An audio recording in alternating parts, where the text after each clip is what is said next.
Welcome back to another episode. I am Sticks. This is my best friend and co-host D-Lo, and we are too complex. It's been some stuff going on in the media this week, but man, before we get into it, make sure you hit that like button, hit that subscribe button. We still got the 600 subscriber goal. Y'all went crazy last week. Go crazy again this week. Hit that subscribe button and hit that notification bell so you miss none of the bangers that we drop every single week. D-Lo, man, what's good, brother? How was your week, my boy? What's good, my boy? Man, listen. I mean, the week was good as always. You know, no real complaints for the week. For today, you already know what it is, man. It's just crazy, man. Parenting is probably the hardest job there is. The absolute hardest. I ain't gonna lie. And it's times where it feels like it's impossible, and today was one of those days. So other than that, man, the week was good. And, we trudging along. How about you? How's your week? For sure, man. The week was good, man. Got a couple of wins this week as far as the job. So that was great. Got my daughter here with me. So that's always great. And just like you said, man, just trucking along, brother. Nothing too much new. I hear you. Man, so, last week we talked about Cole and him bowing out of the beef with Kendrick. Yeah. But what's up with what's going on in music, man? What's up with all the beef that's being passed around? Pause. Bruh, people going crazy. You had Simba throw out a diss track to J. Cole. Then he goes on Ellie Leakers and disses Kaz. Then you got Chris Brown. Bro, talk about Chris Brown, dog. You heard it, right? Yeah, I did. And why did he go like that on he Quavo? Went crazy on Quavo. I don't even think Quavo need to make a diss track. He need to throw hands. We don't want no violence. We don't want any violence. But he got to do something because he can't respond with words. But we don't want no violence. He gotta do something petty. The only thing he can do without responding with violently is throw another diss track out. But yo, Chris, if y'all ain't heard, matter of fact, I'll put it in the description box below. Bruh, Chris Brown went stupid. Like, yeah, man. And then hit it with the line, "You got body by singing," bruh. But what is going on in 2020? Cat Williams did this. This is Cat Williams' fault. This is Cat Williams' fault, man. Like 2024 has been like crazy. You got all this stuff going on right now, and then like the last month or so, just all this rap beef that's been brewing for the last year, the last couple months has just exploded. And now everybody's like, all right, man, I'm gonna let you know how I feel, let the world know how I feel. And it's just getting messy all the way around. Like Drake also released another diss yesterday where he was that AI or no? That was Drake. Okay, I heard it too. He used AI to sound like Pac and then to sound like Snoop, and then at the end it was him. Okay. And he's like basically baiting and telling Kendrick he wants to smoke. He tired of waiting. It's time for you to release something. So this man is on his 2018 back to back. Yeah, okay. Yeah. Okay, and he said Drake. He got another one waiting. Y'all better leave that light skinned boy from Toronto alone, boy.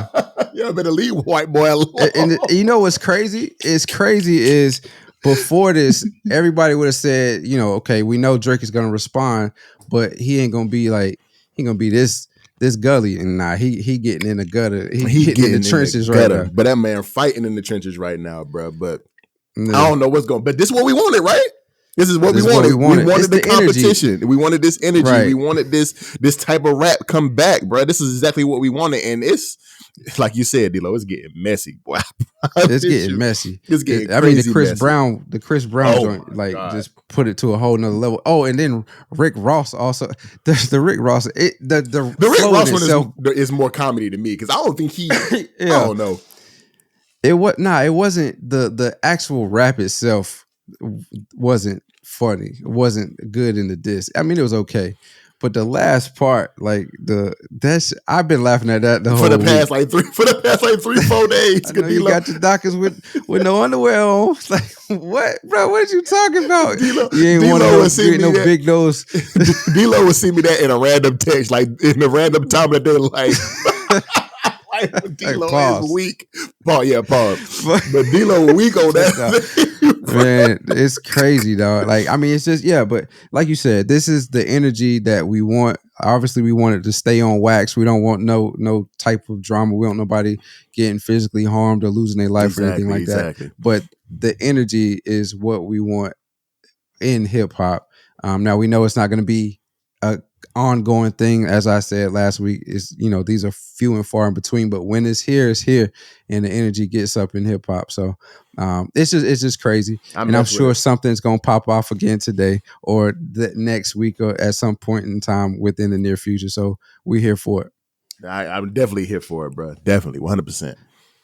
But sticking with AI, sticking with rap, sticking with hip hop, sticking with the music industry, AI is playing a big role in everything right now. As Sticks has mentioned multiple times on this podcast about him fearing for certain things that come with AI.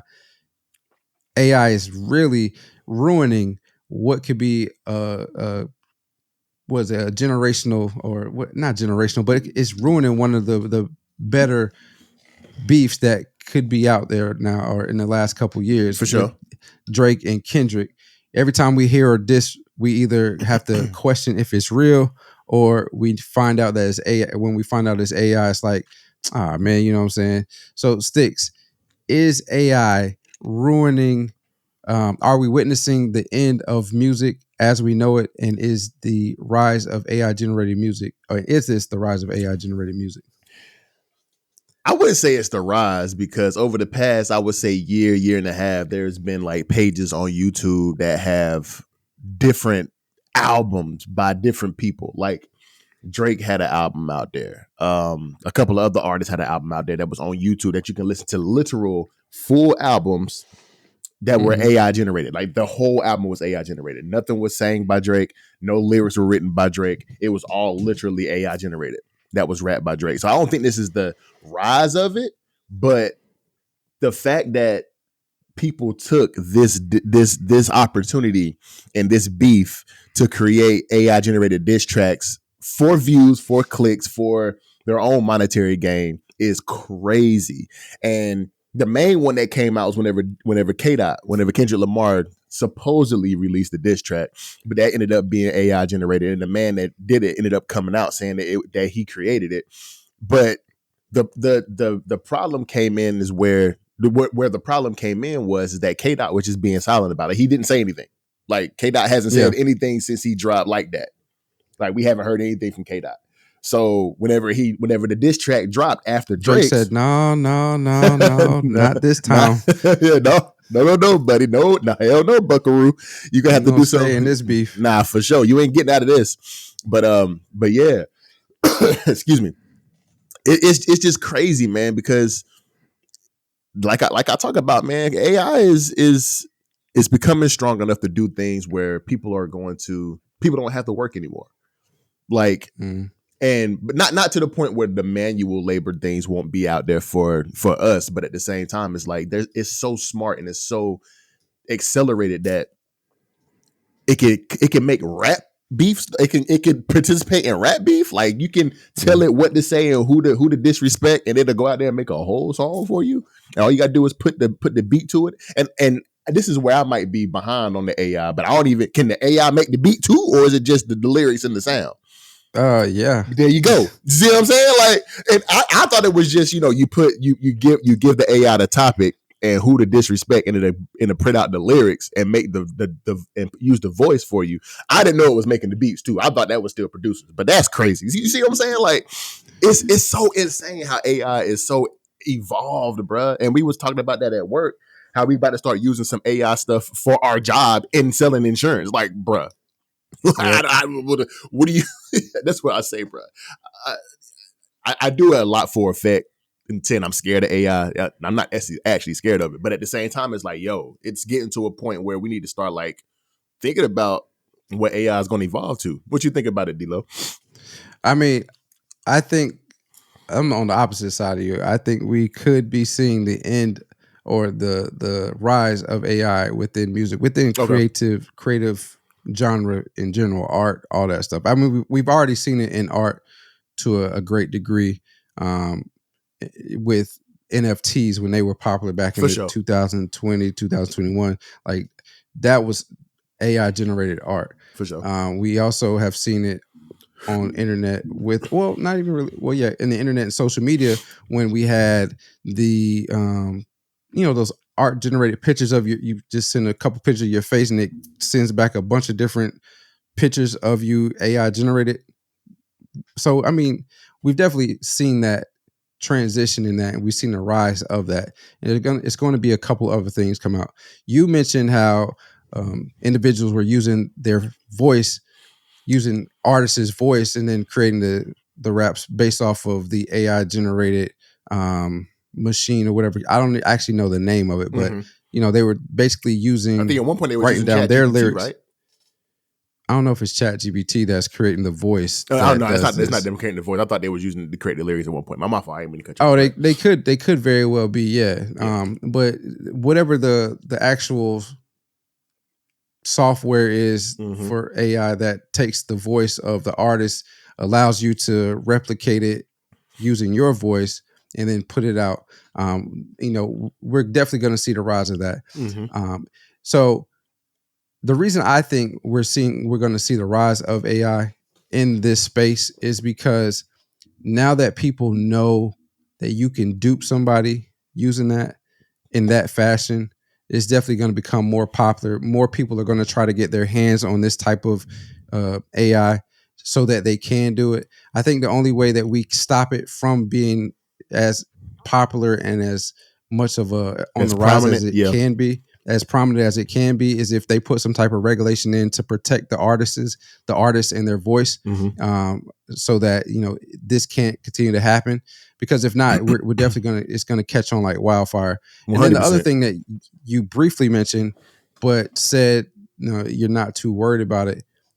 We haven't even really seen the transition from fully end-to-end creation, AI creating the music just as a whole. So they're writing down the music, recording the music, recording the actual lyrics and whatnot and putting it out. We haven't seen that yet, but we know it can be done. So once that starts to pop off, once these labels figure out a way to do that and make money off of it, it's just going to take off. It's to the moon. So I think we are at the beginning point of it still, but it's on the rise automatically just because of what we've seen in the last couple of weeks. I can agree with you on that. It's just one of those things where if there are no safeguards put in, like you said, to be able to create the intellectual property that is Kendrick Lamar, Drake, J. Cole, all these popular artists that are being used at nauseum when it comes to AI created songs. If there's no safeguards put in, then these artists need to come out and speak. You know what I'm saying? Because number one, they're not getting paid for it because it's not their it's not their music. So if people are putting out literally, like, you can go on YouTube right now and type in AI Drake and it'll bring up a whole album by Drake. And it don't sound bad. I ain't gonna lie, it don't sound bad. Right. But if there's no safeguards put in place, they gotta come out and talk. They gotta come out and say something to say, hey, I didn't create this. You know what I'm saying? And the more the artists speak, the more it might push the labels to say, okay, we need to do something about this. But it's just like Tyler Perry said when we did that segment about Tyler Perry stopping his expansion of his studio because of AI. There's got to be. He said there's got to be some safeguards to protect these actors and these actresses, because, or even the people that's doing the technical stuff behind the scenes, the jobs are going to be lost. Even he said jobs are going to be lost. So there's got to be something that's put in place to help these guys. So I agree with you in that regard for sure, bro. Yeah. But keeping with the beef, Gillie Da Kid came out and spoke on their podcast and said the Kendrick Lamar and J. Cole beef is corny compared to what we've had in the past. And last week, me and D-Lo talked about some of the most epic of rap battles or rap beefs going out there, like with NWA and Ice Cube. Of course, Jay-Z and Nas. Of course, Biggie and Pac. We had Drake and Meek Mill. We've had Drake and Pusha T. So, but those are a little bit newer, and I think from what he would say that those are kind of like mediocre compared to what we've had in the past. But I don't think so. I don't think so either, me personally. But according to Gillie. No, I'm saying I don't think he would. He would say that they're mediocre. Okay. Nah, but and we'll get into why. But go ahead, my fault. Nah, but does he have a point though? Does he have a point in saying that these rap beefs now are corny compared to what we've had in the past? Does he have a point? Yeah, I mean, he absolutely he does have a point that they are corny compared to the ones that we've seen in the past. And the reason that is because the Kendrick diss to Cole, so to speak, wasn't a direct diss at Cole. He just, like you said multiple times in the past, it was like he just got some strays because Kendrick was going at Drake. And even the Kendrick Drake beef up until this point was kind of corny because they had been having a cold war of beef for the at least 6-7 years. I want to say I could agree with that. And so, but nothing crazy is going on, has happened, or it has been said up until this point. Like Drake is now starting to get petty, and that's and I think that's what people look for when they say determine if a rap beef is corny or not, is if people get personal, if they get petty and whatnot. And so now it's there. And so we're waiting to see what Kendrick does with Drake. As far as the J. Cole and Kendrick one, the reason it's corny is because now I can tell that they're friends. Unless, again, with the response to Drake, Kendrick comes back and says something about J. Cole when he's like conceited, right? Because how you say you can tell you can tell Kendrick and J. Cole are friends, or Drake? J. Cole. Okay. I thought you said Drake. Yeah, you can tell. Yeah. The segment. Yeah. The Gillie says the Kendrick J. Cole beef is corny. Yeah. Okay. True. Right. I just brought in the Drake portion because that part up until recently was also corny because they weren't like, again, saying that, putting a corny perspective as if they're not taking any personal shots. Agreed. Like they just saying right. And so that's why Gillie was saying like it's corny, is because with the Pac Biggie one, Pac came out saying, first off, F your in the click, you claim, yeah. Right, you know what I'm saying? Claim to be a player, but I F your wife, right? Facts. You know what I'm saying? Yeah. But then also with the Nas Jay-Z talking about skeeting with with one of Nas's ex and whatnot, right? And then in the Pusha, most recent one, the Pusha and Drake, talking about his son, said that the boy had a son and nobody knew. So like that's why I want to say that he's saying it's corny because there's no real personal shots being taken. The only thing really thrown for J. Cole was F the big three. It's just big me. Yeah. And then Cole comes back and says, okay, so what? Your albums is whack. Okay. You know what I mean? Yeah. Right. So that's and you know, we love Cole. We like Kendrick, but I can understand where Gillie's coming from with that. I can too, man, because did Chris Brown go back to the old school? Oh man, Chris Brown. Is Gillie Da Kid going to shout out Chris Brown and say, bro, you brought it back to the Pocket Biggie days, my nigga. Like who shot you and the, you know what I'm saying? Like, come on, bro. Like Chris Brown went stupid. I'm gonna have to leave that in the description because y'all gonna hear Chris Brown get personal with Quavo. Super personal. But I think I do think he has a point though. Super ugly. Oh, what? He went dummy, but I mean he went back to the 50 and Ja Rule like being super personal because you know 50 petty. But he went back to the day. But I do think Gillie has a point, and as you explain it, you can tell why he has a point because it's they homies. You know what I'm saying? They're not trying to get super crazy, but I mean, but Drake came out and talked about low key talked about K. Dot wife in the Drake. You talking about the singing that him? But he came out and talked about K. Dot wife. He was talking about some of everybody. He talking about some of everything. So I mean, he hasn't actually released that yet. Be like bodyguards with Whitney though. Like, oh yeah, he did say that. Okay, you're right. My fault. I thought you were talking about the one that he hasn't officially released or like claimed. Where he's talking about hi Whitney. Something. Oh yeah, I forgot what he said. Yeah. But nah, the first one, Drop and Give Me 50 talked about Whitney too. So yeah, you're right. You know what I'm saying? Right. So Gillie definitely has a point, and I, as much as I want it, but see, nah, because maybe it could get personal and not get violent now because, rappers today ain't really like that for real. But like back in the day when it was Pac and Biggie, something like that might get you, murked for real. Like, you feel what I'm saying? But I don't know. Ain't nobody really gonna the do fans, crazy. man. It is. Typically, it's the fans. The only in the instance that you're talking about with Pac and Biggie, it was the actual people because Pac was shot in New York in the same studio that they where were Biggie was, and so they're like, he's thinking. But typically, when it gets physical, it's because the fans take it a bit too far. Like the East Coast West Coast thing was, we all know now, it was media driven. It was well overblown. Right, it was media driven. Agreed. So like people took West Coast, West Side, East Coast. You know what I'm saying? But it really wasn't the artists. It just the artists were embodying that. And so their lives were taken because of it. Agreed. But I mean, we'll have to see, man, where it goes. But I definitely think Gillie has a definite point about it being corny between Kendrick and Cole. But there's some rappers out here that's dropping some bangers that's going wake some people up and make some people have to respond because, I'm telling you, it's going crazy out here. Yeah. Kendrick got to respond soon. But this is why I was saying last week with Cole, you should have just let it live for 2 weeks. He should have. He really should have. Agreed. Because this would be 2 weeks.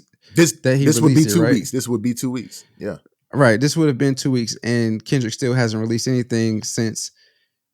You know what I mean? So that's why I said he should at least let it live 2 weeks instead of just saying, all right, 2 days, and let me go ahead and apologize about that. But I understand now. I'm starting to see why he was like, all right, man, let me get out of this. Maybe Drake asked him like, listen, bro, this is going to get crazy. I know some things about this dude. You might want to just chill. You might want to bow out. Just like Jay-Z said, y'all just better hope we gracefully bow out. He just asked Cole to just gracefully just bow out because that's not just like I said in the first segment last week, bro. That's just really honestly not J. Cole lane for real. Like he's not because he definitely said, of course, in Middle Child, if I smoke a rapper, it's gonna be legit. I don't think it's not legit for K-Dot.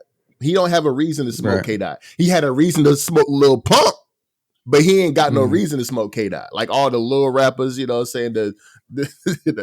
Oh my God. But yeah, this ain't the lane for Jay. So like I get it. Just like I said, I wanted him to lean more into it, but this just ain't J. Cole lane. And he ain't really got no beef with nobody for real. Like, you know what I'm saying? He really don't. People coming at him now. Of course they are now because they, you know what I'm saying? Yeah. Of course they are now because he's an easy target now because he claimed to be. It's that whole Fayetteville persona, how Fayetteville is one of the toughest cities in the nation and killing and all of this stuff, right? And then he come out and apologize. But even him being from Fayetteville, that's just not J. Cole personality. He not a thug, bro. Like, and I think you can hear it in all of his music. He telling you he not a thug. He just came from thug circumstances, a thug environment, you know what I'm saying? Exactly. A thug city. But that's just not what he is. So like, y'all can't blame J. Cole for just talking about his surroundings because people are a product of their environment. Like, come on, bro. Like, you can't sit here and just clown Cole for something that he just been around and he talks about. But that's not, he's not talking about his lived experience. He's talking about what he's seen. So, I mean. That's all of us. That's you and I. For sure. Because we can tell you what we saw. We can tell you a lot about what we saw, but we won't doing it. We can tell you who he's hanging around, who we was like, dang, my boy, he did that. For sure. Dang, I was just playing basketball with him in Seabrook Park the other day. What's going on? You know what I'm saying? You feel me? What's going on? What's good? But actually doing it, that's not us. That's not us. I ain't never claimed to be a thug. Now, I ain't no bitch, but I ain't gonna claim to be you feel me? You did. You know what I'm saying? Yeah. But that's just it. But Gillie got a point. And the rap beef is definitely taking off, and we're gonna have to see where this goes. We're gonna keep bringing this report to y'all because it's entertaining for sure. Yeah, and Stick said it last week. He is interested. I am interested. That's exactly how I said it to you, silly as hell. I am interested. Yeah.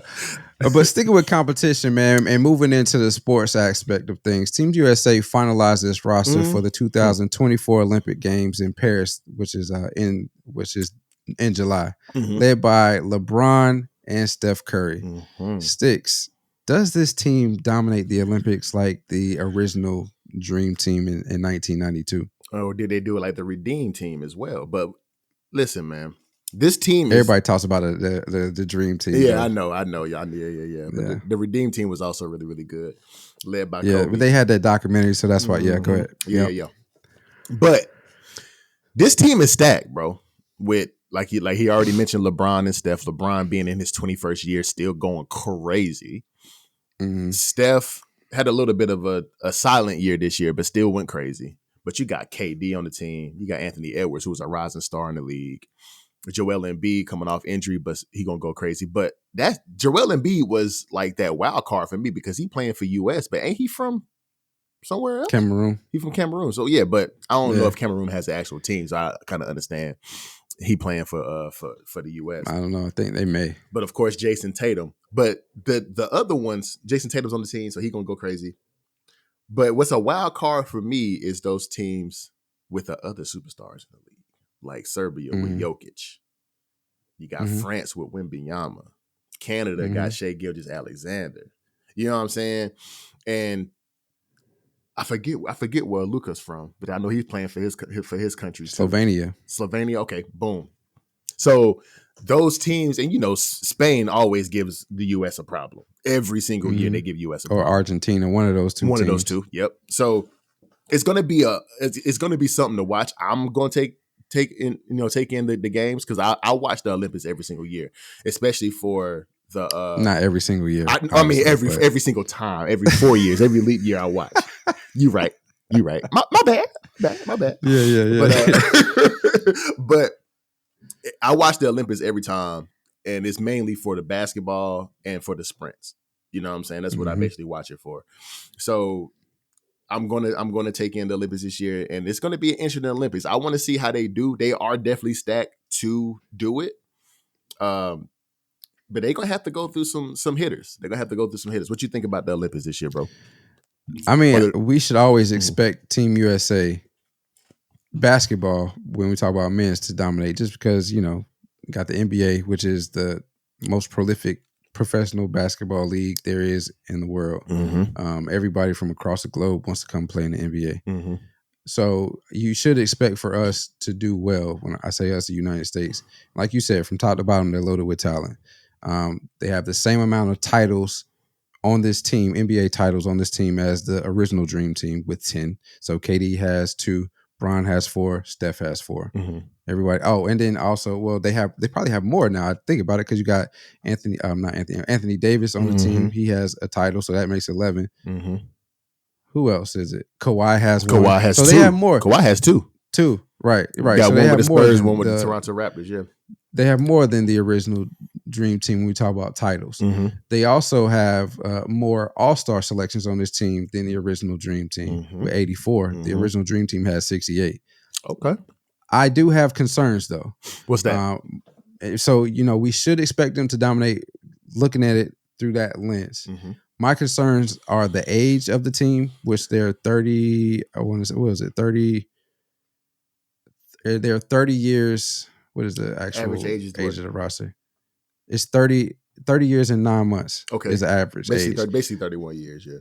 Right. The original Dream Team was 29 and 8 months or something like that.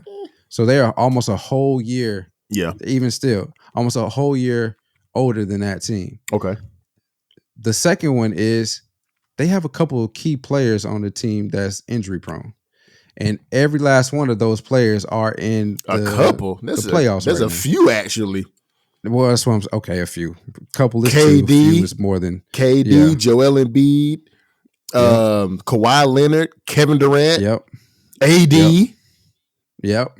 So there's about 5 or 6 of them up there. And you got that's LeBron James. Exactly. There you go. But he's Superman. I don't know what it is about LeBron, but he just don't age. Well, he ages, but he just don't. His game doesn't, for whatever reason. But go ahead. Finish your statement. No, you good. You were making my point. So you have a few individuals on the team that are injury prone. All of those individuals, for the most part, are in the playoffs right now. So a deep run by a couple of them. And, you have a severely tired team moving into moving into the Olympics, Olympic trials and all that. So I mean, I think it's definitely on paper they should dominate if they stay healthy. I say the age, but the age is only a factor because of how close it is to the ending of the NBA playoffs. Agreed. So like if we don't anticipate the Lakers to make it to the finals, I don't. but That's true. If they do, then you have the oldest player on the team that's played the most amount of minutes in league history, that's scored the most amount of points, that's been to the most championships on this team or finals on this team in year 21, as you said, leaving the playoffs, going to the Olympics. I don't know how fresh they will be. I agree with you. That could be. See, I didn't take that into account, and I'm glad that. See, that's why we got both of us on the show, because I didn't think about the age of. You hear that? No, I don't hear Sam that. alarm going off. You tripping? Sam alarm going off in the background, loud as hell. But I didn't take into account the age of the team or the injuries that. But since you said it, yeah, there's about 4 or 5 people on that, players on that team that's super duper injury prone or have had major injuries in the past. So we're gonna have to see how they do, man. I think they definitely have the talent and they're stacked up to win gold at the Olympics this year. But D-Lo got a point, man. A lot of these mugs in the playoffs, and if they make a deep run, if Anthony Davis and LeBron make a deep run, how fresh are they gonna be going into July? Same thing with Jason Tatum. Same thing with Anthony Edwards. Same thing with KD, Jokic, Shai Gilgeous-Alexander. You know what I'm saying? So who knows? Who knows how it's going to look? Right. But I'm here for it. I am interested. I'm definitely here for it, brother. But there's a couple things have come out in the last couple of days. Before I get into what came out, who do you think should have been included on the roster? I was about to ask that question too. Who got snubbed? I mean, a lot of people are coming out and saying Kyrie got snubbed. A lot of people come out and saying Dame Dollar got snubbed. A lot of people are coming out. Those are the main 2 that I've seen. To be perfectly honest, I don't think nobody really got, other than those 2. I don't see who else would have been on there that would have got snubbed to be on the U.S. team. If I'm keeping it 100, I don't think we needed a big though, but I don't think Joel should be there since he's not from the U.S. That's just the only thing to me. And also with his injury he just came off of, and he's been out for the season and is questionable for the first round of the playoffs. I mean, you don't have to be from the U.S. to play for the U.S. particular company. As long as you have citizenship in that country, you can play for that country. Then you can play for that country. I got you. So I mean, or if you're natural born or something like that, I want to say. So like with you have, or your parents are citizens. It's one of those rules. I got you have a ton of people that are from the U.S. that play for other countries, but they never lived in those countries, or they don't even really have citizenship. I want to say this just their parents were citizens of the country. Okay, well, the only 2 that I can say, which is 2 guards, but it was Kyrie and Dame. But who is there? Anybody else out there that you think should have been? Yeah. So you said Kyrie. I agree with Kyrie, and Kyrie's who we're going to talk about here shortly. Mm-hmm. Dame I didn't think of, but now that you said Dame, absolutely. You could probably make a case for Paul George. You can also make a case for Zion. Okay. Who is injury prone also, but Zion went crazy this year. Yeah. Okay, I can see that. But okay, I'll put it this way: Zion, one is Zion. Zion's the name, right? Mm-hmm. Like everybody Zion pretty much knows Zion. He's explosive. True. Zion, if he comes in and plays how he played the last couple games of the season, he had 40 against the Lakers in the playoff game. In the play-in game, they lost, but he had 40 points. End up getting hurt, but Zion can get you those hustle points. He can be a bigger body down low. Mm-hmm. Again, he can be explosive, get you boards, play a little bit of defense. True. The team right now, as it stands, looks like they're offensive juggernaut. How will they do defensively? As we saw, like you mentioned, the Redeem team was, a good team as well. Mm-hmm. They were offensive juggernaut, but somebody had to play defense. And until Kobe stepped in to take that role initially, they weren't really playing defense right like that. So you're going to have to play defense. And the rules are different in the Olympics the than FIBA it is in rules. NBA. It's FIBA rules. All right. So like it's going to be more physical. It's going to be more, you're going to have to stop teams.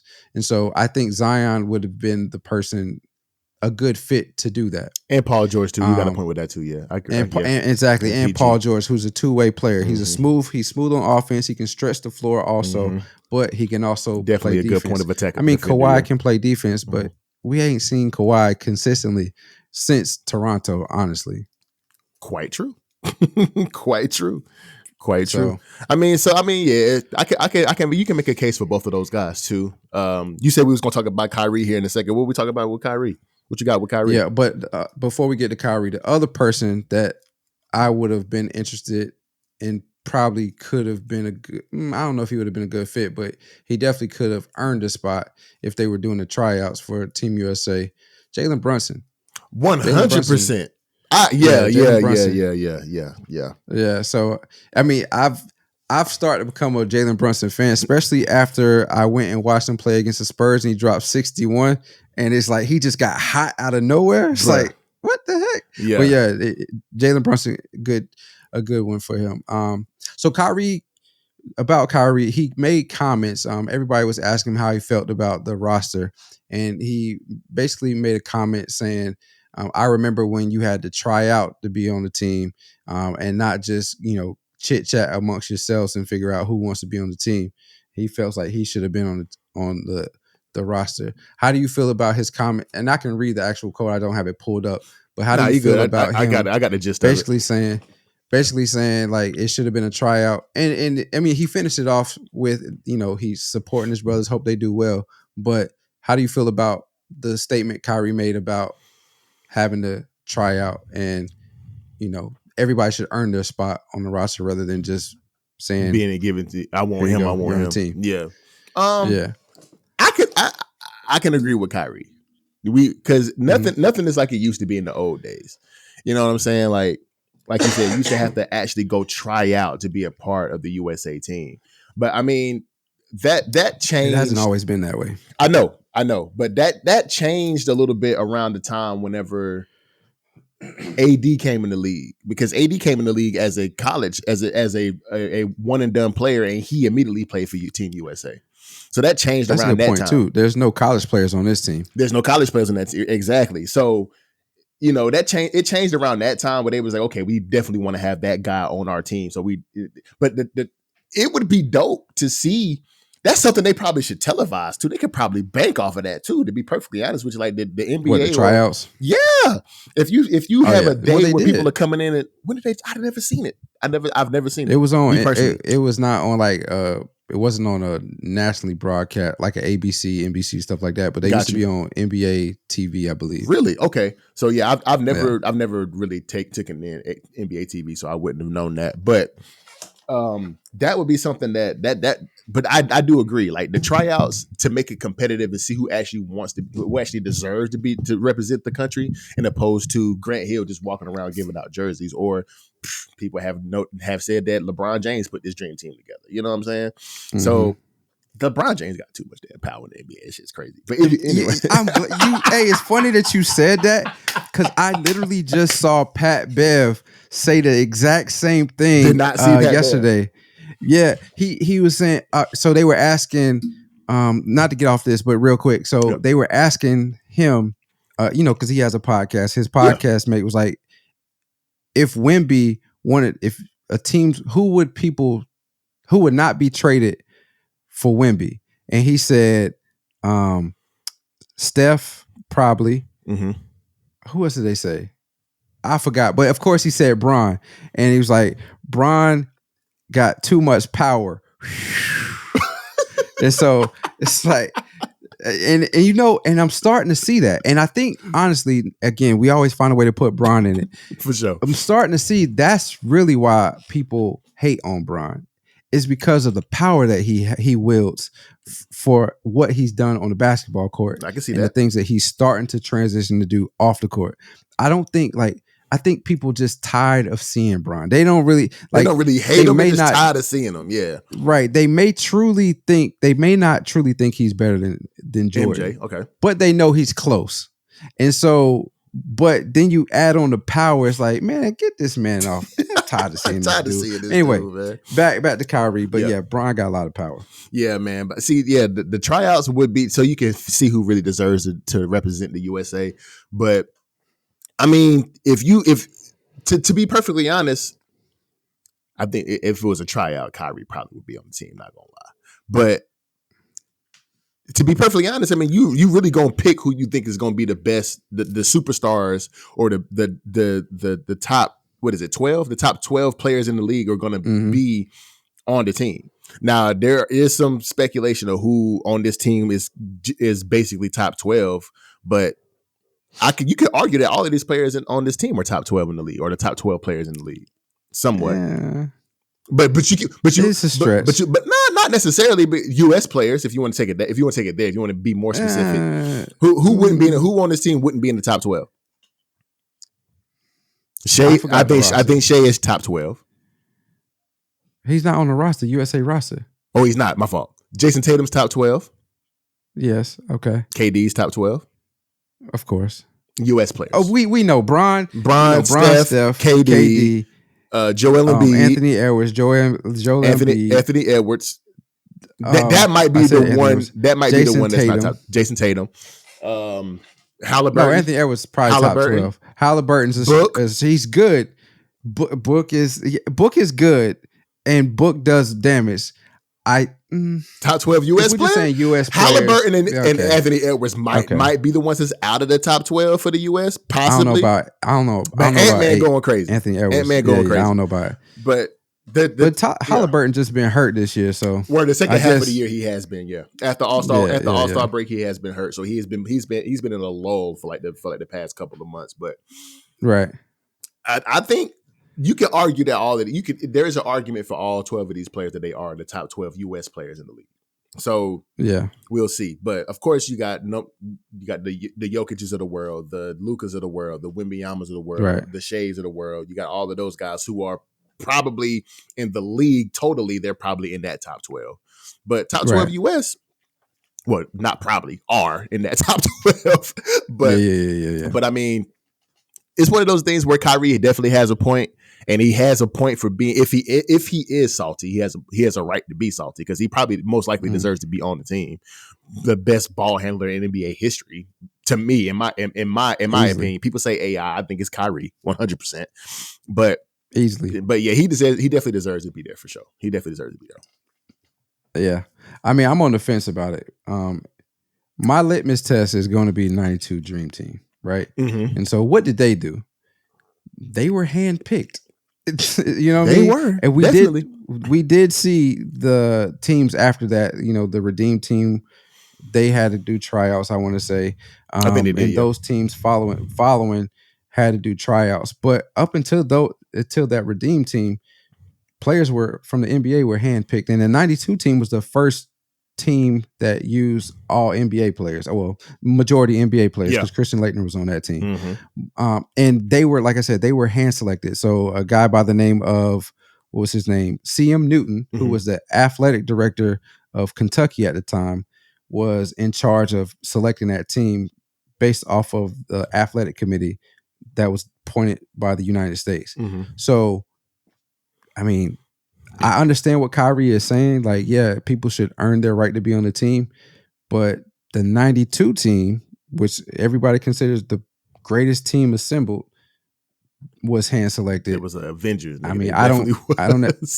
Huh? They definitely was the Avengers. 100%. You know what I mean? So I don't think it's out of line for teams moving forward to bypass the tryout, especially with it being so close to the end of the NBA playoffs. Yeah, I don't think it's out of line for them to say, all right, well, we just want these individuals to be on the team.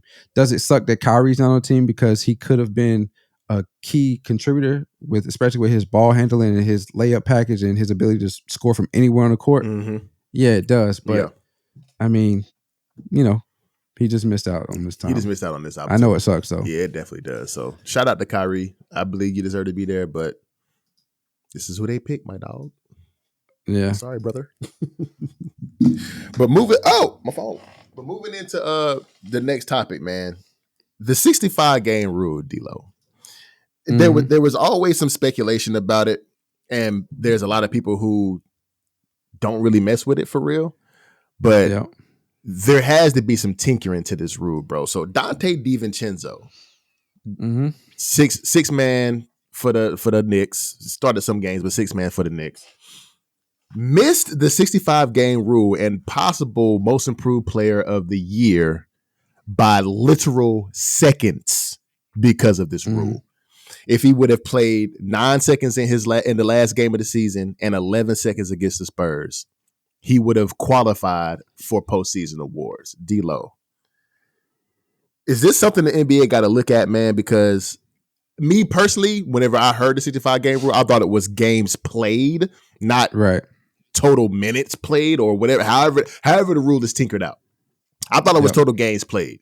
To me, if he's played in 65 games, he should be able to get postseason awards. But they're looking at it in a micro sense, like you got to play this many minutes in this many games.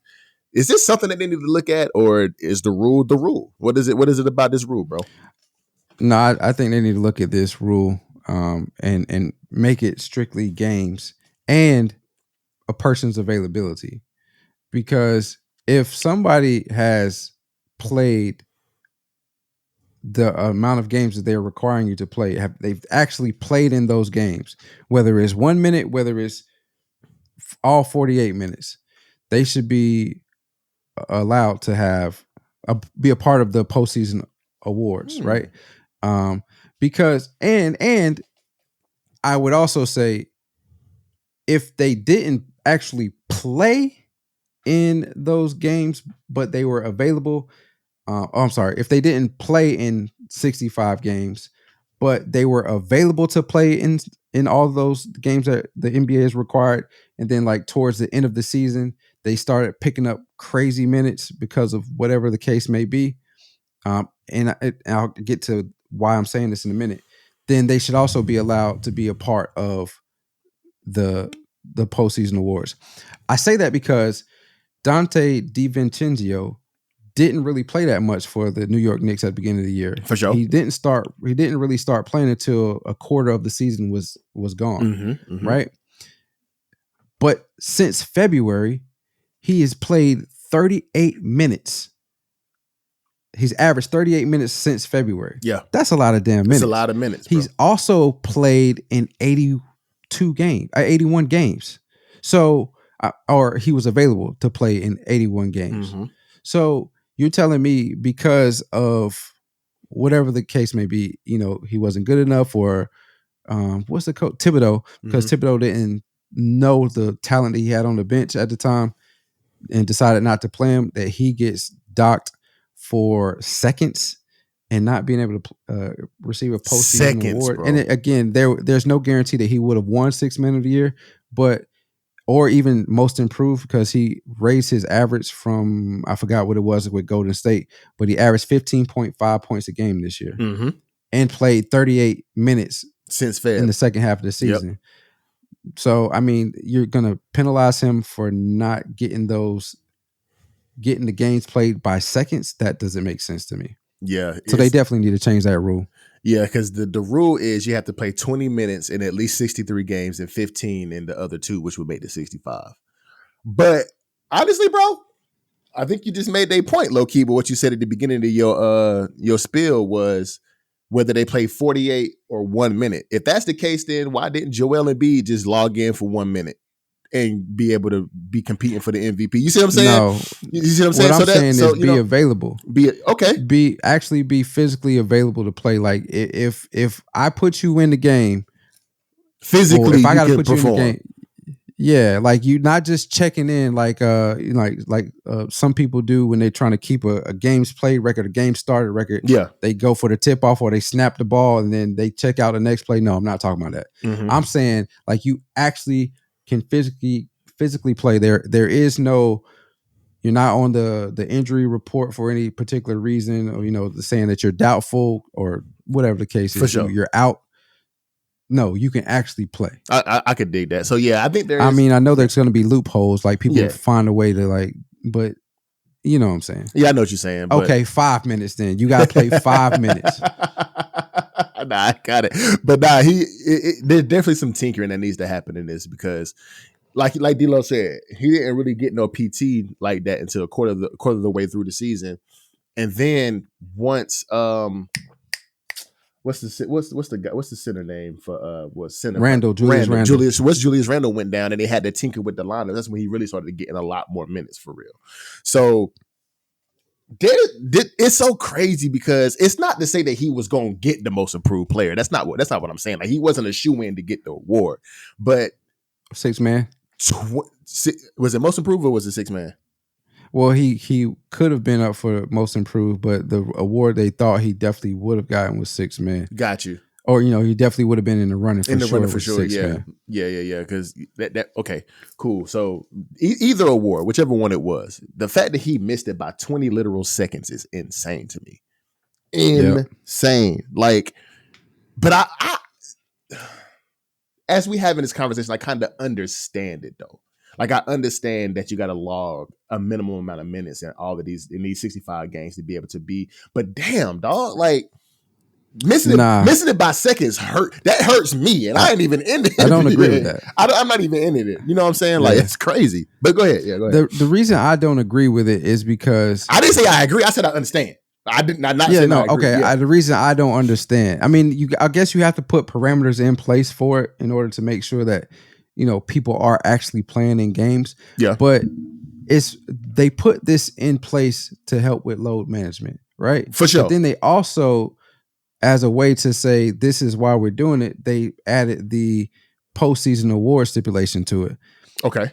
In my opinion, I respectfully disagree that if a person has played less than 20 minutes a game, but they're also in contention for a postseason awards, and they were available to play in the games that you required them to play that 65 game minimum. Mm-hmm. It shouldn't matter how many minutes they played. I agree. Like it to me, if you're saying, oh, this person is 6th man of the year, well, okay. So I guess I got to step back because the 6th man of the year one is like you actually can't play over a certain amount of minutes. True. So I guess I understand that, but if he's played a certain amount of minutes and still is in 6 man contention, and he was available to play those games, he was playing starter minutes. 38 minutes is starter minutes. Like that's a lot. Exactly. I think Malik Monk might have averaged, because he's the one that's the front runner for 6 man of the year is Malik Monk right now. I think he played an average of 27, 28 minutes. I gotta look, but go ahead. I ain't mean to cut you off. Yeah, but if you do DiVincenzo's average, well, obviously he can't average more than 20 if he's not up for the postseason award by a couple of seconds. True. So, I mean, I feel like you have to do that, the postseason awards by games, and it's just like strictly games, not minutes included in that, because you have situations like this, and I'm sure the NBA will fix it, because like the Joel Embiid one is probably intended, like they're not gonna, they probably won't tinker with that because injuries happen. And if they make a change based off of that, then they'll have to make a change somewhere else as well, as far as injuries concerned. But situation like this, where somebody is deserving of it, they played the amount of time in the games time is a bad choice of words for this instance, but they played the games that they needed to play, and then they can't be a part of the postseason awards because of it, because of minutes, seconds, literally. I think they'll find a way to fix that. And DiVincenzo's been good about it. He's like, it is what it is. I'm sure they'll fix it. And so, yeah, he was cool about it. But I mean, looking at DiVincenzo's and Malik Monk's stats side by side, Donte DiVincenzo only averaged 2 more minutes than Malik Monk. Malik Monk averaged 27. Donte DiVincenzo averaged 29. They averaged basically the same points, same field goal percentage. Donte shot better from 3. He averaged more rebounds. Malik Monk averaged more assists. So they were neck and neck. He averaged more minutes. He averaged more minutes than Malik Monk. Yeah, 29. What are we talking about? He averaged 29 minutes. Malik Monk averaged basically 27. Yeah, it's crazy. For the whole year? For the whole year, the season, regular season. How's he? I'm confused then. So now I'm confused. Because if he averaged, I'm going to look at how many actual games he played in. 1 second. Hold on. He was available for 81 games. Exactly. That's what I'm saying. If you're available to play in 81 games, you should be. And average 29 played minutes. A significant amount of minutes, then you. But what they should do is that they should take it for the games that you played then.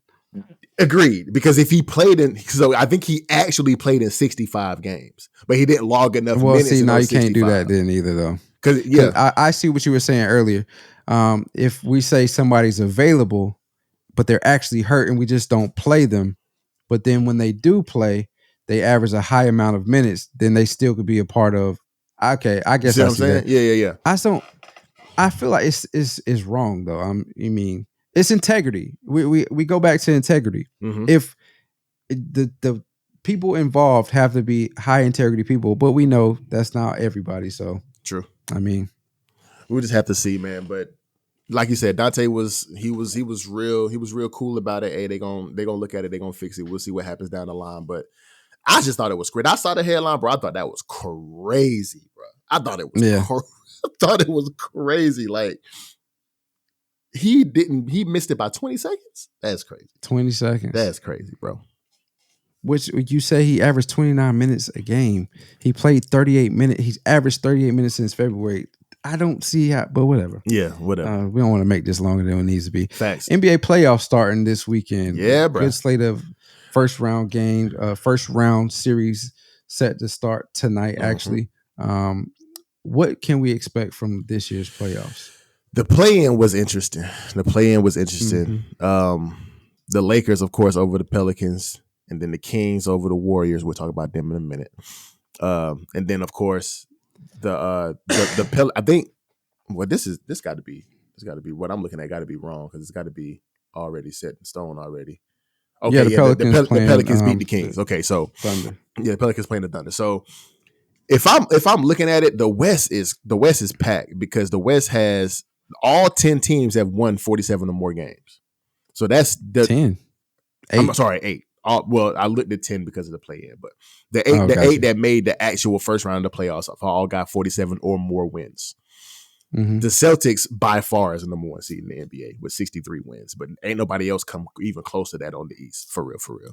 Yeah. So it's gonna be interesting. I'm definitely I'm a LeBron fan, so I'm pulling for the Lakers. If I'm being realistic, probably not gonna be them. Like we talked about in the past segment, it's probably not gonna be them, and probably. I don't want to make no predictions, man. See, that's what I'm saying. Like I don't be. We'll have to make predictions. Yeah, I know, but I'm a prediction guy. I be wanting to say, yeah, I think this person gonna win, but we'll say it then. It's gonna be interesting though. I mean, I'm looking at the Lakers to move on. No, because it's the Nuggets and Jokic be killing AD. I don't know, bro. You got AD and Jokic with the Lakers and Nuggets. Jokic has AD's number for whatever reason.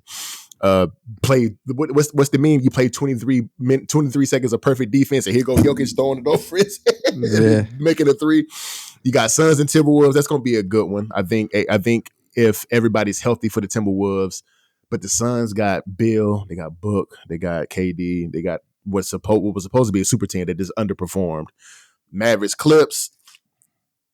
The Clippers should come out on top. Of course, you got Luka, you got Kyrie. They're going to go crazy. And then the young guys around them in Dallas, that's been going crazy with them.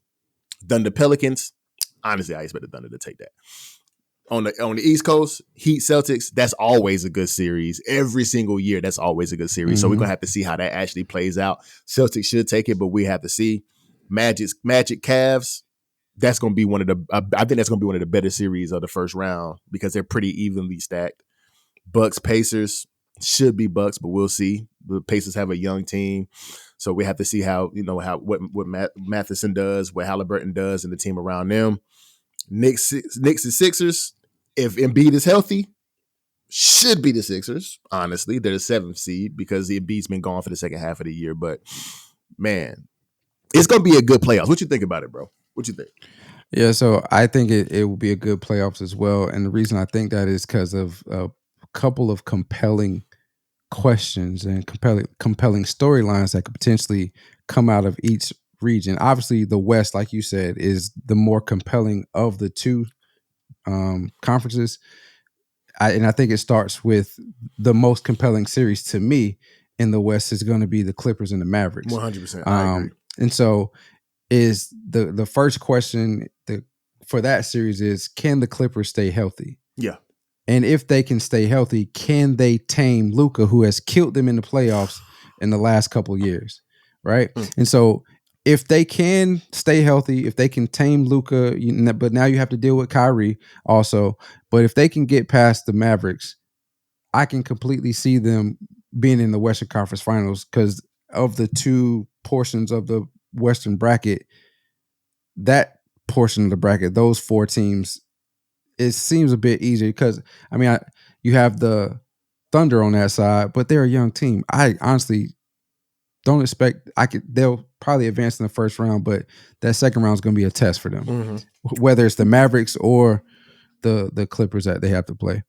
And talking about the Thunder, can Shea and that young team make a deep run? And it's weird seeing a non-KD led team be this high of a seed in the playoffs. So can they make a deep run and, get that playoff experience to further gel that nucleus moving into the future? Because if they can, then that will solidify them being a top team, at least for the next 2 years, if they can keep everybody together, and potentially being a Golden State type dynasty, in my opinion. Okay. Because they still have a bunch of picks that they have. Oh yeah. On the books as well. I think the Thunder has to be one of the best ran teams in NBA history, bro. I'm not gonna lie. Right. Like, their offense is crazy, but go ahead. Yeah. No, I mean, great valid point there. Yeah. And then the who is it? The Mavs and the Suns. Can Anthony Edwards turn himself into a household the Timberwolves name? and the Suns. I'm sorry. The Timberwolves and the Suns. Yeah. I don't know why I said the Mavs. Timberwolves and the Suns. Can Anthony Edwards turn himself into a household name like he's predicted that he will be in the next couple years? Like, if he can have if the Timberwolves can have a deep playoff run and Anthony Edwards performs well, I think he's just accelerated his prediction of being the best player in the league moving within the next 2 years. The face of the league is what they want to say. Yeah. Yeah, exactly. But on the flip side of that, can that super team that was supposed to be the super team be who they need to be at the right time? Can they all stay healthy, play together, and make a deep run in the playoffs, potentially win a championship? The last one in the West, obviously, like you said, LeBron fan, we're cheering for the Lakers, but can the Lakers figure out Joker and the Nuggets? Can they do it? The last couple years, they have not done well against them. Their record is 9-2 in the last 2 years, including the playoffs against the Nuggets. So can they figure them out? Flip that. Yeah. 2-9. I'm sorry. Yeah. 2-9. That's why you're here, bro. That's why we're here. Yeah. 2-9 against the Nuggets. So can they figure out how to get past them? Can they even figure out just to win one game and not get swept in the playoffs by the Nuggets? You know what I mean? Yeah. Those are the most that's why I think the West is the most compelling out of the two. But in the East, you still have, for the Sixers, how quickly can Joel Embiid come back in the form that he was before he got injured and keep the 76ers moving in the playoffs? They were one of the better teams before he got hurt. He was dominating. Can they gel again and him return to that form? Can the Bucks survive the first round without Giannis, because he's going to be out expected for 2 to 3 weeks? Nobody really knows that timeline, but can they survive? If they can, then when he comes back, can they make a deep run in the playoffs, potentially win the NBA championship? Because now they have Dame on the roster as well. Yeah. Will we see Dame time, Milwaukee Dame time, like we saw in Portland, where he was finishing the Thunder first round, waving bye-bye. You know what I mean? Will we see that? And then lastly, I mean, how do the Celtics look?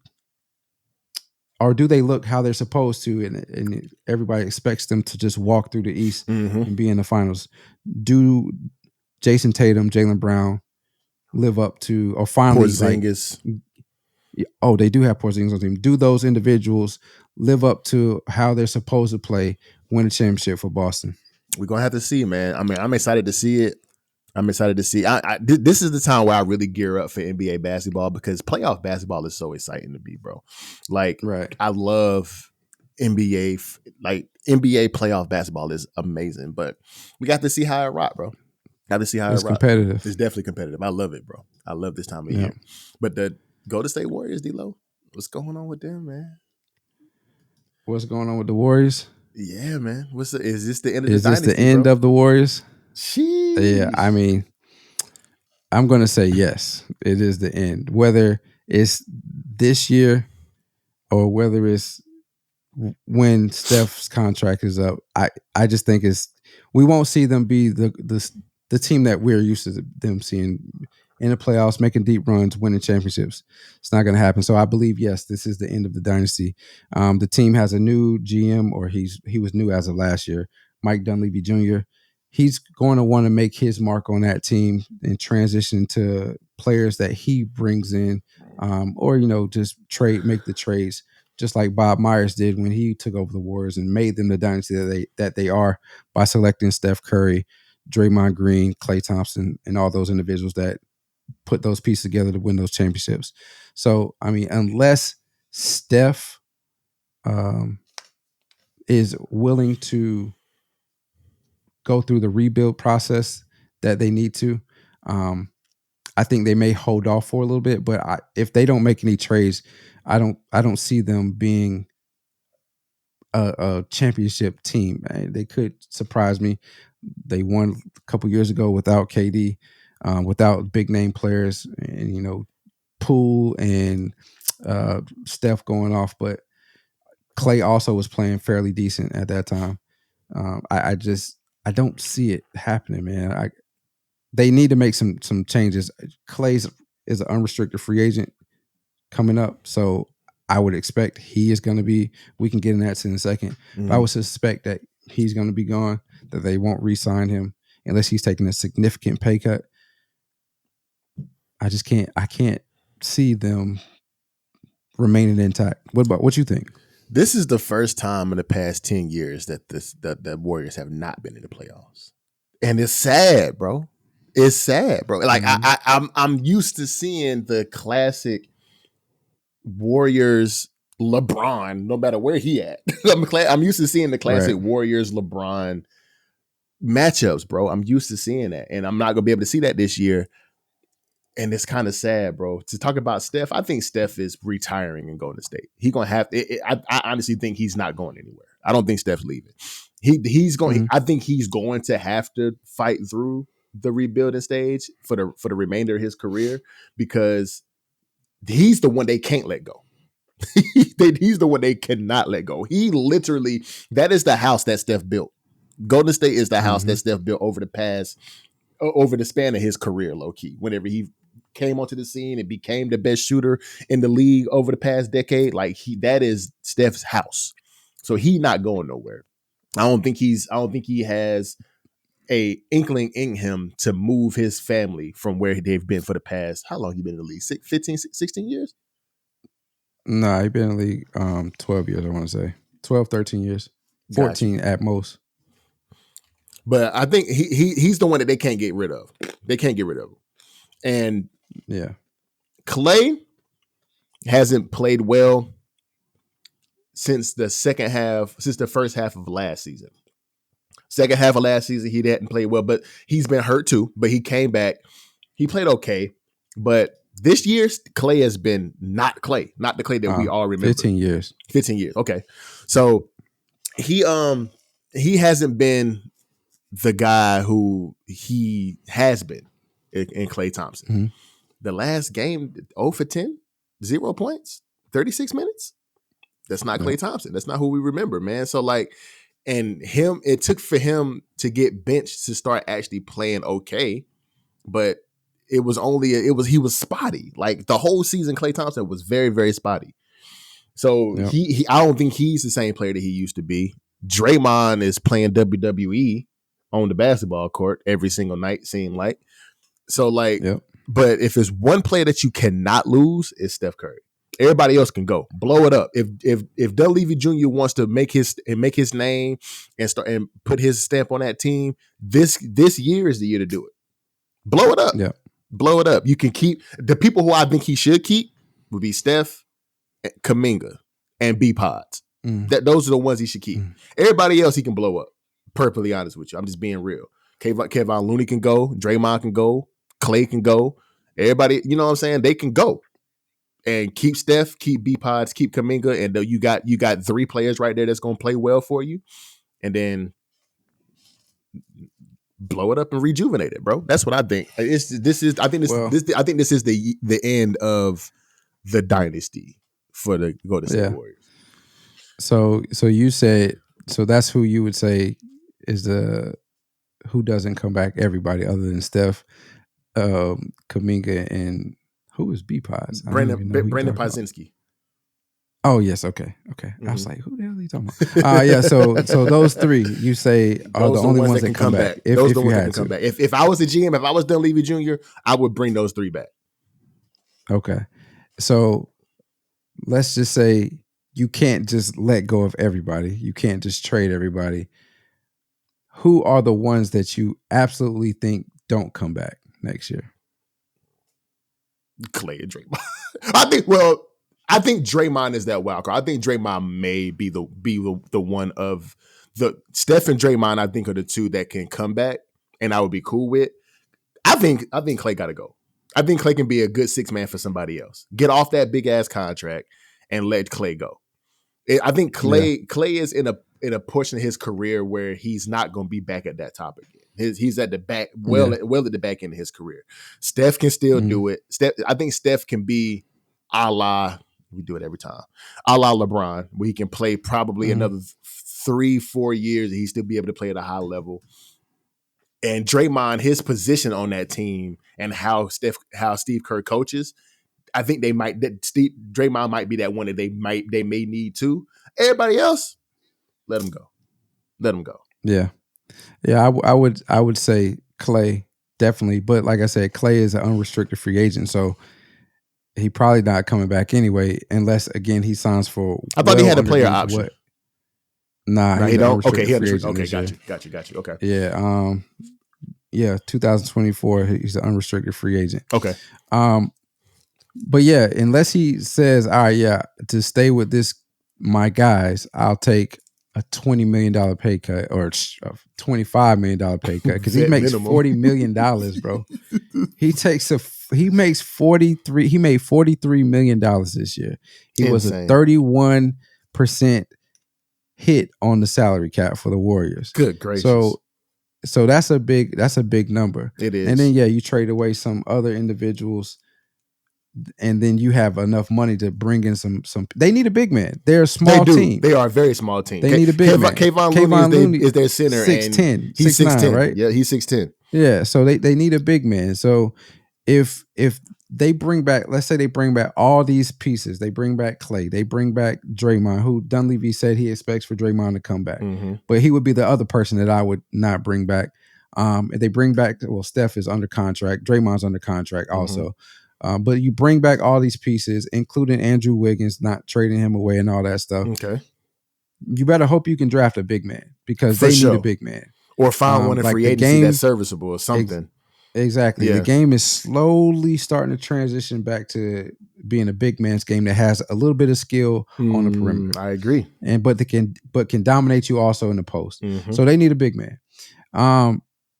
But outside of Clay, because like you said, Clay has not performed well, in my opinion, since the Western Conference semifinals last year against the Lakers in the playoffs, where he had a uncanny, unprecedented. It was not a performance we're used to seeing for Klay Thompson. He hasn't played well since then. Yeah, like I guess something like mentally, you have sports psychologists. He needs a sports psychologist because he's going through it right now. The injuries have hurt his game. Because at least he could have been he used to play great defense. Like you say, okay, Clay can guard this person, but he also can get you this on the other end. I don't even think he's playing well on defense anymore. So he would definitely be my person that doesn't come back next year. The other person, like you said, Draymond too. Draymond, to me, the reason you don't bring Draymond back is because everybody says Draymond is the heart and soul of the Warriors outside of Steph. Right? Everybody says that.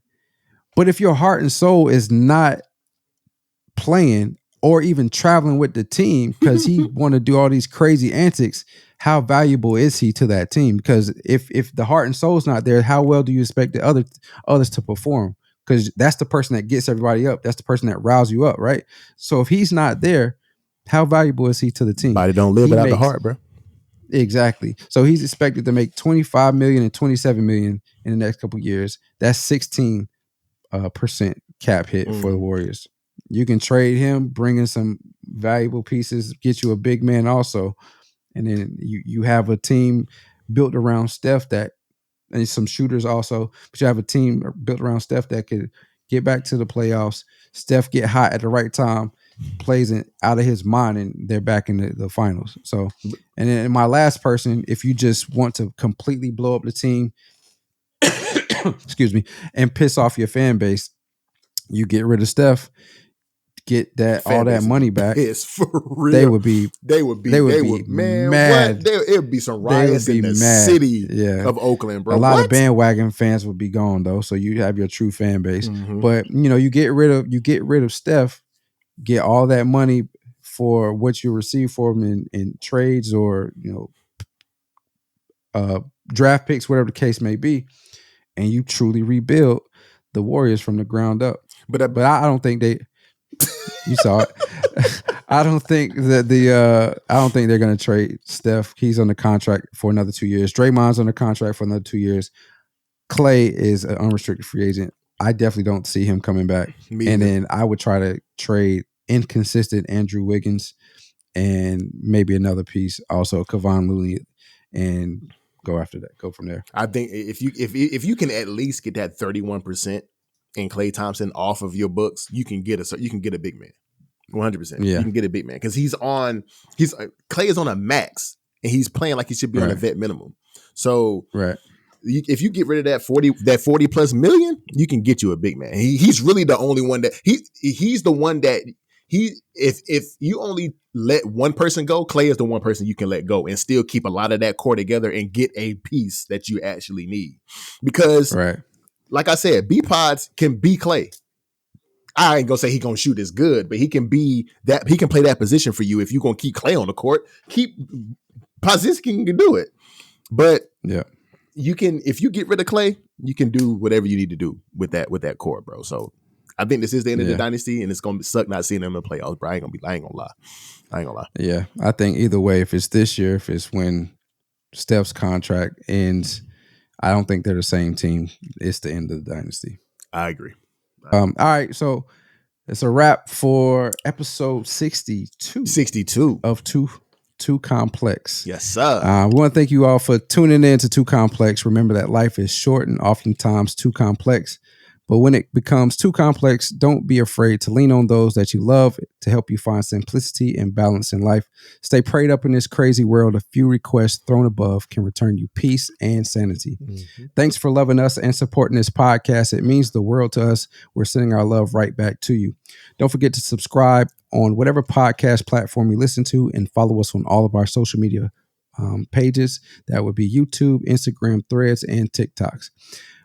As always, if it ain't too complex, it ain't complex at all. Until next time, we will see you when we see you. Salute.